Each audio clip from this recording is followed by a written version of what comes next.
kagrini, good day mga kagrini. Kumusta po ang inyong garden ngayon?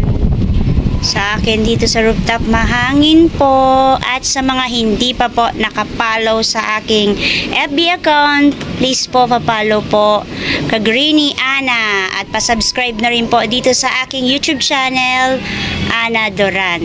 Ito po ang aking photos, sleeping photos. Thrilling na siya, ayan o.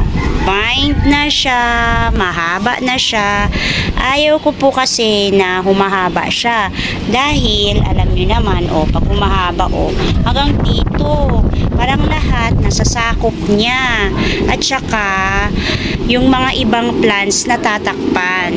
Kaya, kapag ganyan na po ang aking mga plants, house plants, kinakat ko na po sila, pinopropagate ko na sila, kaya ito ay ipapropagate ko na ang aking sleeping photos na maganda. Ayan o. Kaya siya tinawag na sleeping photos dahil ayan o, nagsasara ang kanyang leaves pagkatapos nagbubuka siya, open, close open. Yan, kaya sleeping photos kasi natutulog sila. Diba? Tutulog yung dahon na to. Ayun, nag-sleep siya. Ang ganda niya. Talagang naka-ano siya. Ayan. Ganyan. Naka-close. Ayan naka-close. Pero yung iba, umu-open. Ayan nagbubuka siya. Variegated to. Pero ngayon, hindi siya nagkulay ng yellow or white. Parang typical na green siya. Ipopropagate ko siya ngayon. Pararamihin ko siya. Pag pinropagate ko siya ngayon, pangalawang pot ko na kasi na-propagate ko na ito ng isang beses. Ipapakita ko sa inyo. At ito yung aking na-propagate na sleeping photos. Meron akong video nito. Ayan, marami na siya. Ganda-ganda niya.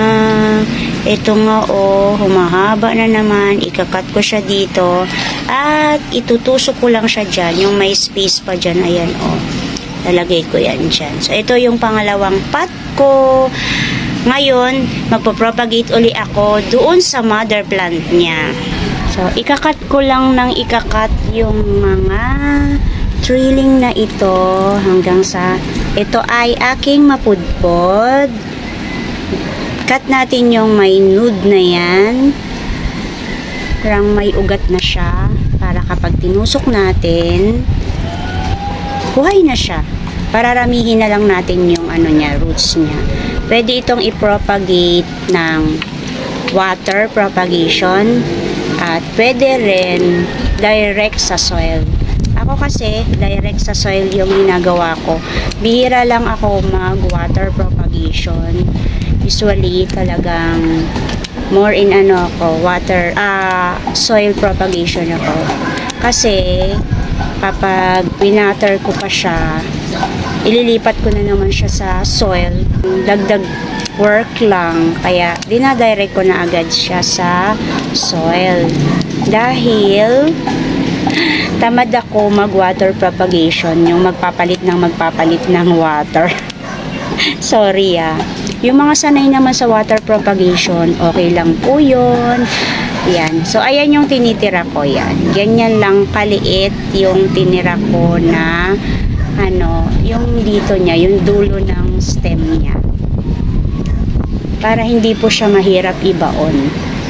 Yan. Pinuputol ko po siya dyan at dito. Yan. Di bali, ayan lang po yung tinitira ko. Maliit lang siya. Yan. Yan. Pupudpudin ko po siya. Siguro makakadalawang pot ako neto sa dami. Kasi ang mga photos ay matakaw sa space, nangangain sila ng space, tinatakpan nila yung mga mga ibang plants. Kaya ayoko silang trilling. Ayoko na sila ay humahaba. Kapag mahaba na sila, pinuputol ko na sila. Yan lang, ganyan lang kasimple. At itong mga photos na ito ay hindi sila mahirap alagaan. May mga photos naman na mahirap. Pero kung ako sa inyo, pili na lang kayo ng mga photos na madali lang alagaan. Hindi ako masyado pong nagpaparami ngayon ng house plant. Kung ano na lang po yung meron ako dito sa akin, yun na lang po yung inaalagaan ko. Hindi na po ako nagdadagdag ngayon ng mga house plant kasi sobrang busy na. Hindi na makaakyat dito sa taas para sila ay bisitahin. Kawawa naman kasi pagbili ako ng bili ng plants, pagkatapos pinapabayaan ko lang naman sila or napapabayaan ko lang. Mas okay na yung kung ano na lang meron dito, yun na lang muna yung aalagaan ko. Pag hindi na siguro ako busy, yan, magdagdag ako ng panibagong mga house plant. Kasi hindi ko na talaga sila naaakyat, bibihira na lang. Kahapon nga pala umulan, so hindi ko na talaga sila nadidiligan. Yung kukuha ako sa drum ko, pagkatapos didiligan ko sila. Hindi na, umaasa na lang po ako sa ulan. Kung kailan uulan, yun na yung pinakadilig nila. Kawawa naman sila. Buti na lang, medyo pagdating ng 2 weeks or mga 1 week, umuulan dito sa Manila. Kaya, ayun, hindi ako nagdidilig. Kasi pag umulan dito sa Manila, lahat po sila basa. Dahil ang aking rooftop ay open po, wala siyang bubong. May bubong siya dito lang sa kinakatayuan ko, yung pwedeng makasilong ako. Pero yung sa mga plants ko, wala talaga siyang bubong. Kaya rain or shine talaga siya. Even yung dun sa vertical ko, rain or shine talaga. Yan, napudpud ko na. Mas gusto ko po yung ganito. Yung hindi ko siya, yung hindi mahaba. Hindi nagbabine. Ayan. Oh, madami-dami. 5 yung haba niya. Pero yung iba gusto nilang trailing yung kanilang photos. Kasi merong space sila. Tsaka kanya-kanyang trip lang yan. Kung anong gusto natin sa buhay, di ba? Ganun lang talaga yan. Ako kasi, space consuming. Matakaw kasi sa mga space yung photos. Kaya, ayoko nang mahaba sila. Yan. Tsaka, nagagandahan naman ako na na sama-sama silang nakaumpo. Kesa yung eto. Humahaba sila ng ganyan. Payat sila tingnan eh. Hindi kagaya pag sama-sama, madami, lush sila tingnan. Yan, napudpud ko na. Kuha pa ako dito sa taas. Meron pa dito sa taas, 2. Yan. Ganyan lang po yung natira kong Doon lang, kung saan lang may ugat, yun lang po yung ko. Tinitira ko yan, pag ganyan. So, meron pa tayo.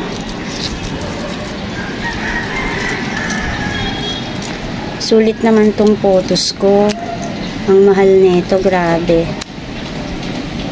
Yung kasagsagan ng ng photos, sleeping photos. 3 peraso, 300. 100 isang dahon.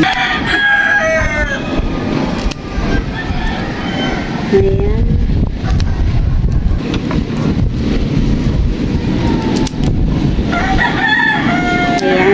Madami akong mapapropagate. So, marami akong matatanim nito. Ayan, ang dami. Ang hirap-hirap kaya hanapin nito nung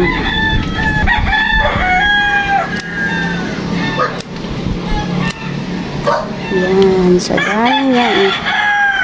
Dami pinudpud ko na kasi mabilis ito dumami uli. Yan, nakita niyo yung pudpud ko na yan. Ilang buwan lang nakalipas, hindi na naman yan pudpud. Dami na naman yan.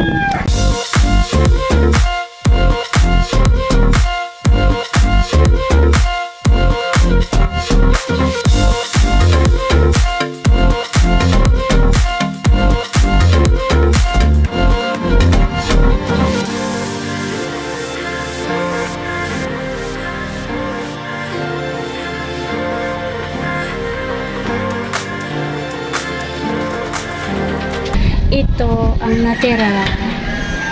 Ayan. Yan ang natira. Ganyan po kadami ang aking nakuha mula dito sa photos na ito, sa mother plant niya. May mga space po. Diyan ko po ilalagay yung iba. Gaya nito. Ipipiliin natin dito. Dito rin. Yung mga eto. Pero sa dami niyan, marami pa akong mapropropagate niyan. And that's it for today mga ka-greenie. Kung love po ninyo at nagko-collect din po kayo ng mga plants, please po, pa-subscribe po sa akin channel. Ana Duran po. Thank you Lord sa araw na ito. May God bless you all. Bye-bye po mga ka-greenie.